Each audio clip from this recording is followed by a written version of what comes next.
Assalamualaikum warahmatullahi wabarakatuh. Hello everyone, meet again with Miss Ina. How are you today?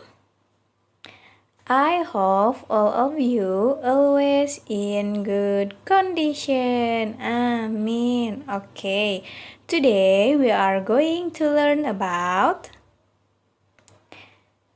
PAI. Okay, are you ready? Good. But before it, let's start our lesson today by reciting Basmalah. Bismillahirrahmanirrahim. Oke, soleh-soleha, hari ini kita akan melanjutkan pelajaran 5. Masih tentang aku cinta Nabi dan Rasul. Nah, lebih tepatnya kita akan mempelajari tentang kisah teladan Nabi Musa alaihissalam. Nah, soleh-soleha, berikut ini ada video tentang kisah teladan Nabi Musa alaihissalam. Silahkan oleh soleh-soleha, simak ya dengan baik. Oke, this is the video. Check it out. Nabi Musa alaihissalam lahir di Mesir. Pada zaman itu, Mesir dipimpin oleh seorang raja yang zolim, yaitu Fir'aun. Fir'aun dikenal sebagai raja yang kejam, kerap berlaku tidak adil kepada rakyatnya. Ia juga mengaku bahwa dirinya adalah Tuhan yang harus disembah oleh rakyatnya. Fir'aun sangat mempercayai ramalan dari tukang sihir. Suatu hari, tukang sihir istana memberitahu ramalannya kepada Fir'aun. Katanya, kelak akan muncul seorang anak laki-laki dari Bani Israel yang akan menggulingkan Fir'aun dari singgasana kerajaannya. Mendengar hal tersebut, Fir'aun pun marah besar. Sejak saat itu, ia memerintahkan agar semua bayi laki-laki yang lahir di Mesir dibunuh. Ibu Nabi Musa bernama Yukabad dan ia berasal dari Bani Israel. Pada saat Yukabad melahirkan Nabi Musa, ia sangat khawatir bahwa Fir'aun akan membunuh anak laki-lakinya tersebut. Yukabad kemudian berdoa kepada Allah Subhanahu wa Ta'ala. Ia meminta agar anak dan keluarganya dilindungi oleh Allah Subhanahu wa Ta'ala. Bismillahirrahmanirrahim. Dan kami ilhamkan kepada ibu Musa, susuilah dia, dan apabila kamu khawatir terhadapnya, maka jatuhkanlah dia ke sungai Nil. Dan janganlah kamu khawatir dan janganlah pula bersedih hati, karena sesungguhnya kami akan mengembalikannya kepadamu dan menjadikannya salah seorang dari para rasul. Quran Surat Al-Qasas ayat ke-7. Yukabad pun menghanyutkan bayinya di atas keranjang yang mengapung mengikuti arus sungai Nil. Tidak disangka-sangka, ternyata keranjang bayi tersebut hanyut ke dalam istana. Istri Fir'aun yaitu Ratu Asiyah mengambil keranjang tersebut.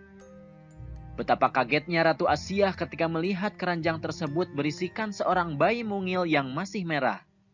Ratu kemudian jatuh hati kepada bayi laki-laki tersebut dan memutuskan untuk mengangkat Nabi Musa menjadi anak angkatnya. Melihat anak itu, Fir'aun marah.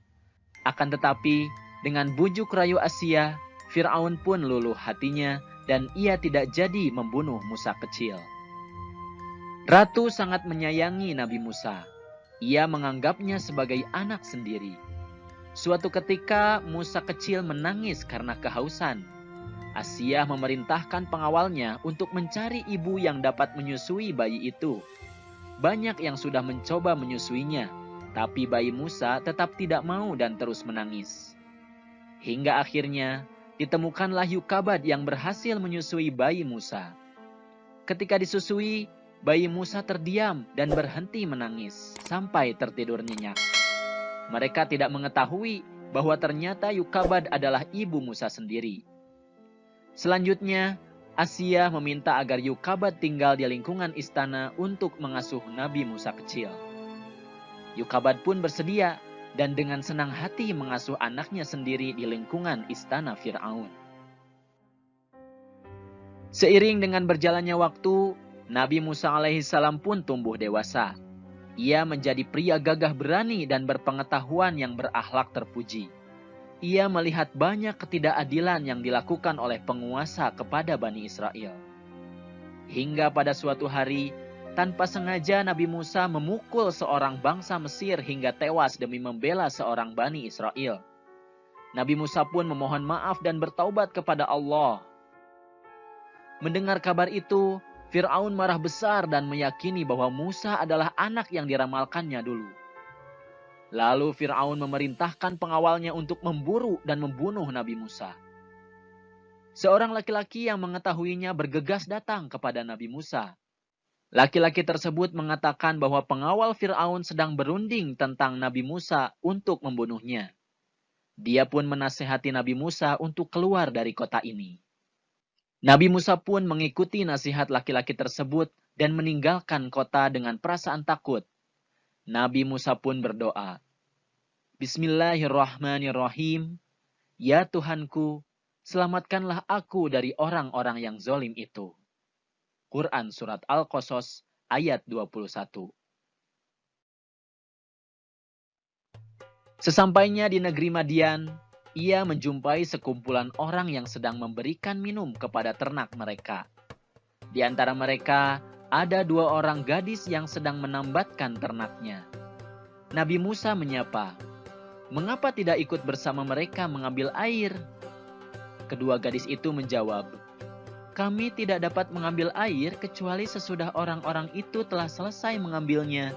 Dan karena kami juga tidak kuat berebut dan berdesak-desakan dengan orang banyak itu. Bapak kami sudah tua, karena itu pula tidak sanggup datang kemari untuk mengambil air." Seketika itu juga Nabi Musa menolong kedua gadis itu untuk memberikan minum kepada ternak mereka. Setelah menolong, Nabi Musa berteduh di bawah pohon seraya berdoa, "Ya Tuhanku, sesungguhnya aku membutuhkan kebaikan yang Engkau turunkan kepadaku." Kedua gadis itu menolong Nabi Musa alaihissalam dan membawa pulang ke rumahnya.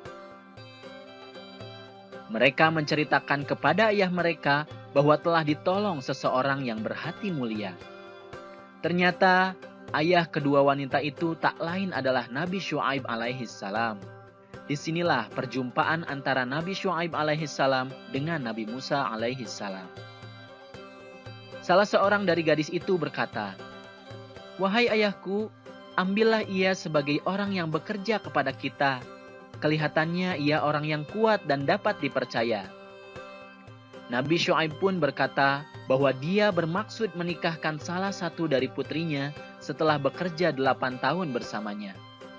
Nabi Musa pun tidak keberatan, dan pada akhirnya Nabi Syuaib alaihissalam menikahkan salah satu putrinya dengan Nabi Musa setelah waktu yang ditentukan.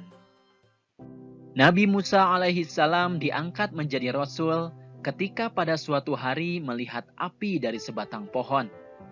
Pada saat itu, Allah Subhanahu wa Ta'ala memberikan 2 mukjizat, yaitu tongkat yang dapat dijadikan ular dan tangan Nabi Musa alaihissalam yang dapat mengeluarkan cahaya serta menjadi pelindung baginya dari ketakutan. Kedua mukjizat inilah yang dijadikan Nabi Musa alaihissalam untuk melawan Fir'aun bersama tukang sihirnya. Bersama dengan saudaranya yaitu Harun yang nantinya juga akan diangkat sebagai nabi, Nabi Musa alaihissalam pun memutuskan untuk menghadap Fir'aun dan memintanya menghentikan semua kekejamannya selama ini. Fir'aun sangat murka ketika Nabi Musa alaihissalam mengajaknya untuk bertaubat. Ia merasa bahwa dirinya adalah Tuhan dan tidak percaya kepada Allah Subhanahu wa Ta'ala. Nabi Musa alaihissalam pun menjelaskan bahwa Allah Subhanahu wa Ta'ala adalah Tuhan yang sebenar-benarnya. Tetapi Fir'aun tidak mau mendengarkan dan menyuruhnya untuk melawan tukang sihir istana untuk membuktikan bahwa Nabi Musa alaihissalam berbohong.